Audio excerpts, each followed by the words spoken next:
Guys, welcome back to another video. In today's video, I'm going to be talking about something that I literally haven't talked about on my channel for 2 years, and that is my favorite movie franchise, Harry Potter. Due to quarantine and self-isolation, I have been rewatching the Harry Potter movies, and I forgot, and also just decided that, I want to start making Harry Potter theories on my YouTube channel, and I forgot how fun it is to talk about Harry Potter on social media, because Harry Potter is such a huge community. So if you guys want to see more Harry Potter stuff on this channel, make sure you leave a like on the video and subscribe. That would mean a lot, and it would also let me know that you guys actually want to see more videos like this. So if you could leave a like, that'd be awesome. But in today's video, we're going to be talking about my favorite character, which is Draco Malfoy. Now, I know Draco in the Harry Potter series has the reputation, I guess, and just when you think of Draco, you think of a bad guy, Harry Potter's enemy, Lucius Malfoy, Draco Malfoy, the Malfoys, Death Eaters, whatever. But I was rewatching Harry Potter and the Half-Blood Prince a couple of days ago, and I noticed and realized, and this is when this entire idea came into my head. Now, this isn't my idea, but this is what I think when I think of Draco. I know a lot of people have made videos similar to this, but this is just my own personal thoughts and opinions, so please keep that in mind. As I said, Harry Potter is a widely talked about topic on YouTube, so none of what I say is copying anyone else. Just thought I'd put that out there. This is just what I think, so if I say things similar to other YouTubers, not trying to copy their videos, we probably just have the same idea and opinions. So I was rewatching the Half-Blood Prince, and the Half-Blood Prince, I'm gonna say, is the main movie that we see Draco's character development. I mean, we see his character development in a lot of the movies, and especially the books, but this is just going off the movies.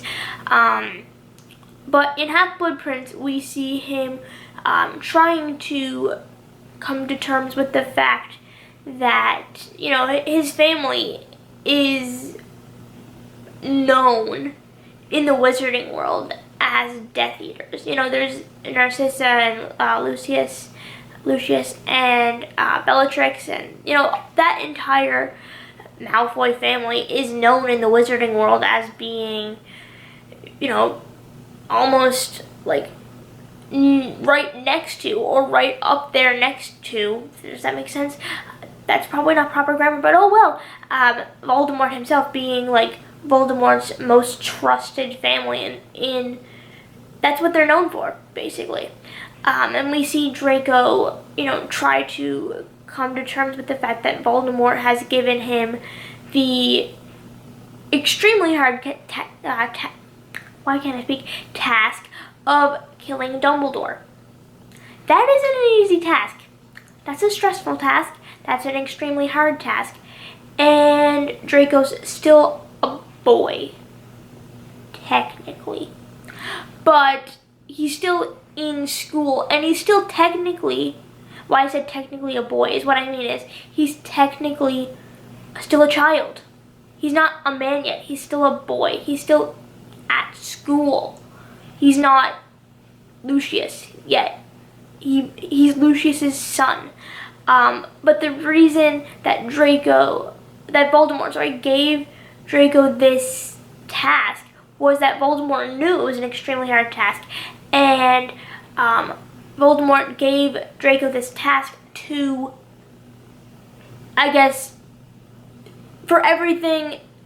I don't know how. Okay, this has always been confusing to me.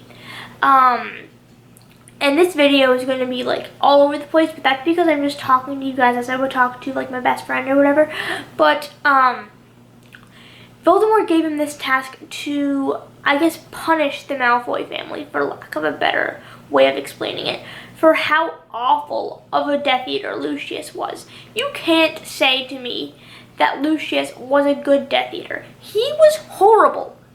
He gave Ginny Weasley the Tom Riddle's diary, probably the worst student to give the diary to, because Ginny and Ron and the entire Weasley family are extremely close to Harry.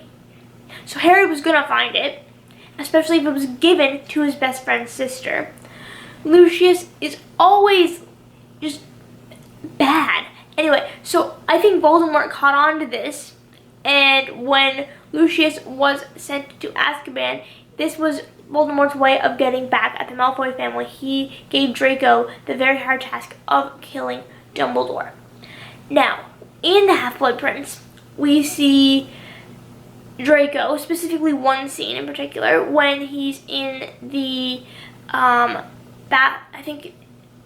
he's in the bathroom, and Harry comes in, and Harry does like the Sectum Sempra spell, and the bathroom's like flooding, and he's like, Draco's like stressed out, and like just like, if you listen closely, he actually starts crying and like just panicking, because this is an easy thing to do. And all throughout the Harry Potter series, he's been branded as the bad guy. But just think of it, guys, for a second. If your family was a well-known family for being evil and for being, just plain awful, and your parents, or specifically your father, was labeled as a Death Eater, your entire family is Death Eaters. I mean, there's Bellatrix and there's Lucius. Narcissa, I'm not really going to count as a Death Eater because we didn't really get to see her actually do much in the series. But if your family was labeled as that, and your father was always judging you based on everything you did. All throughout the Harry Potter series, we see Draco, and we see Draco just like, for lack of a better way of explaining it, almost show a fear when talking about his father. He always thinks his father is some high and mighty, ministry worker, but the truth is, deep down, I know that Draco is scared of his father, because Lucius holds Draco to extremely high standards, and wants his son to be the best of the best. And we're Malfoys, we have to be the best, and we're all sorted in Slytherin, and we're if you're not getting good grades, if you're not very popular, if you're not this, if you're not that, then his father, I think, would have been very upset and very angry. So first of all, if you were given the task of killing the headmaster of Hogwarts, if your father was extremely judgmental and extremely harsh and very strict and judged everything you did, and if you didn't meet his expectations, and if you didn't please, just like everything you did, if it wasn't enough to please him with everything you've done, whether that be, just anything.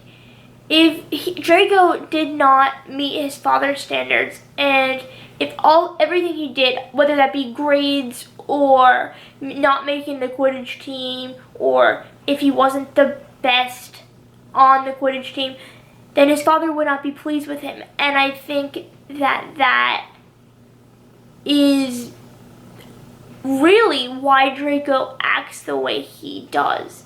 Because like I said, if your family was branded as being some powerhouse family, that's known for all these dark Death Eater-ish things, then you automatically, as soon as you're born, literally, you're associated with them. And whenever people think of your name, they think of your family name being the Malfoys. Draco Malfoy. Malfoy. What do you think of the word what is the first thing that comes in your head when you hear the word Malfoy? Death Eater. Slytherin. Evil. So I don't think Draco was evil. I don't think he wanted to be. And in the Half-Blood Prince, you see him really break down. And even when he's talking to Dumbledore in the astronomy tower, he's like, I have to kill you or they'll kill me. So he is under an extreme amount of pressure and just fear. That's pure fear. And if he doesn't fulfill his task, he will be punished. And I think we are all aware of that. Though he doesn't say that he will be punished or that they'll be upset with him, he does say that they'll kill him. So I just think that Draco, personally, is someone who isn't as bad as people think he is, but they are just associating him with everything bad that his family has done, and he's just extremely misunderstood because I don't think he wants to be a Death Eater. I don't think he does. And we see that in the Half-Blood Prince when he's given this extremely hard task of killing the headmaster of Hogwarts, when he's like, he breaks down because he doesn't want to do it. But he has to because he was given the instruction by Lord Voldemort. And if he doesn't, then he will be punished. I think Draco is the most misunderstood character of the entire Harry Potter series. Because, again, it just goes back to being associated with Malfoys, with Lucius Malfoy, with his father being known as Voldemort's, I'm going to say, most trusted Death Eater, which that was really bad. But also, Bellatrix is very close to Dumbledore as well. She pretty much worships him. And that's his aunt. So his family is very connected to the dark arts and Death Eaters and Voldemort. Oops, I just said his name. Oh well. So yeah, he's extremely misunderstood. He's not evil. I don't think he ever wanted to do any of the bad things he's done. I just think he was pressured and he was scared of what his father would do or think if he didn't do exactly what his father wanted him to do.